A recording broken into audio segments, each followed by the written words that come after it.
Assalamualaikum warahmatullahi wabarakatuh. Nama saya Sudarmanto. Saya ingin memperkenalkan tentang budidaya ikan dalam ember. Alat-alat yang kita gunakan untuk budik damber adalah ember dengan kapasitas 80 liter yang bisa kita tebar benih 60 hingga 100 ekor benih lele ukuran 7, 8, atau 89. Kemudian kita gunakan cup untuk menggantung benih kangkung sebagai aquaponik. Kemudian kita juga memerlukan keran galon yang nanti berfungsi untuk pembuangan air jika kita ingin mengganti air yang baru. Kemudian kawat drat untuk menggantung cup yang ada di atas ember. Selanjutnya adalah tang buaya serta solder, ya. Solder untuk membolong lubang-lubang yang kita perlukan untuk cup dan ember. Yang selanjutnya kita lakukan yang pertama adalah melubangi ember untuk memasang keran pembuangan air agar kita ketika menguras air lebih mudah dan lebih efektif membuang amoniak atau sisa-sisa kotoran lele yang ada di dalam ember. Selanjutnya adalah melubangi cup agar akar bisa menyerap air yang ada di dalam ember. Selanjutnya adalah arang. Arang berfungsi untuk menunjang benih atau batang-batang kangkung yang kita beli sisa dari belanja di pasar, serta arang juga berfungsi untuk menetralisir racun yang ada di dalam air. Setelah cup kita lubangi dengan solder, kita bisa isi dengan batang kangkung, atau jika kita mau kita bisa mulai dari benih kangkung. Tapi jika ingin cepat panen, maka kita lebih baik menggunakan batang kangkung, karena batang kangkung yang kita tanam di sini kita bisa panen setelah 14 hari. Tapi jika kita menggunakan dengan benih, kita butuh waktu yang cukup lama. Setelah instalasi budik damber sudah kita lakukan, maka yang harus kita persiapkan adalah media air. Jadi sebelum kita tebar benih, kita sebaiknya endapkan air minimal 2 hari. Sebanyak yang kita butuhkan, kurang lebih 60 liter. Nah, setelah endapan air kita endapkan 2 hari, baru kita tebar benih. Tebar benih yang selama ini saya lakukan adalah tebar benih ukuran 7-8, 7-8 cm atau 8-9 cm. Nah, sebelum kita menyebar benih pun, ketika diendapkan, pemeliharaan ikan adalah pemeliharaan air. Sehingga sebelum kita endapkan, kita harus melakukan treatment agar airnya menjadi cocok dan ideal untuk ikan. Ideal air adalah pH 7 ke atas. Nah, kita perlu treatment atau persiapan agar air ini menjadi siap untuk ditebar benih. Salah satunya adalah dengan menggunakan probiotik. Jadi selama 2 hari itu, ya, kita sudah kasih air itu probiotik agar nanti ada plankton-plankton yang bakteri-bakteri yang baik untuk air, sehingga ke depan ketika lele membuang kotoran, probiotik itu berfungsi untuk mengurangi bau dari amoniak atau sisa kotoran atau sisa makanan yang ada di dalam air. Setelah air sudah siap diendapkan selama 2 hari, kita melakukan tebar benih lele. Ukuran yang tersedia adalah ukuran 7-8 cm. Nah, untuk menjaga kualitas air, saya juga biasa melakukan pemberian larutan probiotik secara rutin. Biasanya saya melakukan seminggu sekali, sekaligus mengganti air jika memang airnya dibutuhkan. Nah, saya pernah mencoba dengan treatment air yang diberikan probiotik, ya, yaitu 1 sendok makan setiap pekan. Penggantian air relatif lebih jarang, karena ketika sepekan kemudian saya cek, ternyata airnya masih dalam kondisi baik. Baik artinya tidak bau dan tidak terlalu keruh, ya.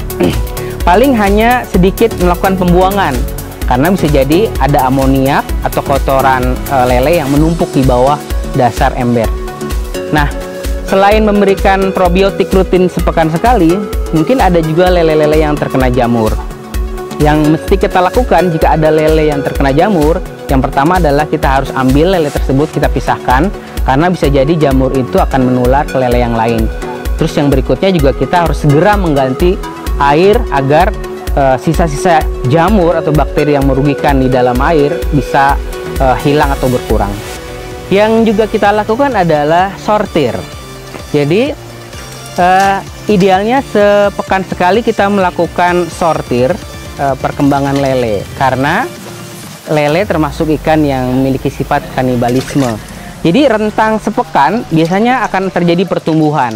Nah, ada klasifikasi, ada lele yang kecil, sedang, atau bongsor ya. Nah, kita klasifikasi bisa jadi dari satu ember yang mungkin berisi 100 benih, nanti akan berbeda ukuran. Walaupun setarnya sama, ukuran 89 misalkan.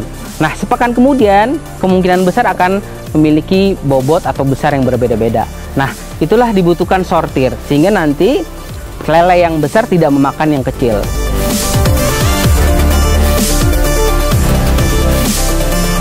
Nah, untuk pemberian pakan, saya biasanya melakukan pemberian pakan itu dengan rumus 939.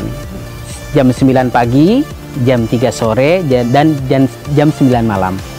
Pakan yang saya berikan adalah pakan dengan sesuai ukuran lele. Yang pertama adalah 781 atau 781-1. Dan untuk awal, karena mulut lele masih kecil, sehingga saya juga kadang-kadang menggunakan jenis pakan yang ukuran sangat kecil, dan itu hanya butuh waktu seminggu saja. Sampai ikan itu sudah mulai membesar, baru diberikan pakan pelet 781.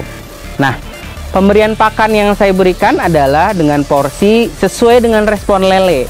Jadi bukan sesuai bobot lele seperti yang lain bahwa dikatakan 5% dari berat tubuh, tapi saya memberikan sesuai respon lele. Ketika masih respon dengan cepat, maka saya akan terus berikan sampai lele itu tidak merespon pakan yang saya berikan, baru saya hentikan. Nah, saya selalu mengukur berapa sendok pakan lele yang saya berikan, sehingga untuk besok harinya saya sudah bisa mengukur, oh ini 1 sendok yang saya berikan. Nah, terkadang ketika kita memberikan pakan, misalkan hari ini 1 sendok, ternyata besoknya baru 1 sendok, ternyata masih lebih banyak pakan yang mengambang. Nah, mungkin ada yang terjadi dengan lelenya. Salah satu indikator lele tidak sehat adalah lele itu sering berada di atas kepalanya. Berarti sedikit kandungan oksigen yang ada dalam air. Apa yang harus kita lakukan? Yang paling efektif adalah mengganti air. Mungkin kita ganti air setengah dari ember. Sangat ideal kalau kita melakukan penggantian air atau pembuangan air yang melalui keran yang sudah kita buat, yaitu seminggu sekali atau 10 hari sekali.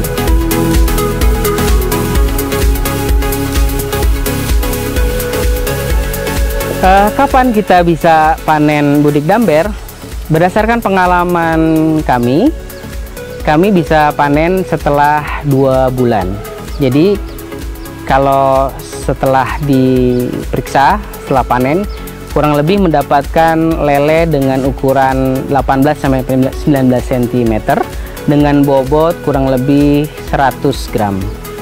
Itu setelah 60 hari pembesaran. Nah, kalau ditambah misalkan rentang 2 bulan atau 3 bulan, mungkin kalau 3 bulan bisa lebih, bisa 1,6 kilo sampai 7 ekor. Nah, budik damber adalah budidaya ikan dalam ember yang semua kita bisa melakukannya, terutama untuk ketahanan pangan keluarga kita sendiri. Selain kita mendapatkan lele yang sehat, ya, karena bisa jadi di luaran sana kita tidak tahu lele diberi pakan apa. Kalau budik damber yang kita lakukan sendiri, kita tahu kualitas lele yang kita makan.